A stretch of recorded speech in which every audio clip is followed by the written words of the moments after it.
What's the fastest way you've seen someone ruin their life? 1. I had a friend years back. Always kind of an odd guy, but he had a good heart. Anyway, one day I was hanging out with him and a few other friends and he told us he was going to get a tattoo tomorrow and had this super cool idea, but he wouldn't tell us what it was because he wanted it to be a surprise. We saw him about a week later.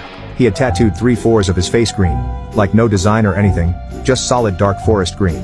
Basically he just left the top right quarter of his face normal, and the rest was all green. He had been immediately fired from his job the day after getting the tattoo. I kind of lost touch with him shortly after that since he moved to another city.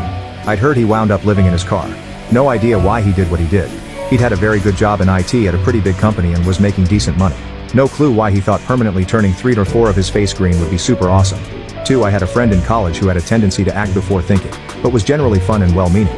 After I had graduated, my friend apparently got coerced by a woman he was trying to sleep with to try heroin just once. As I heard it, he refused initially, then caved because he felt pressured. My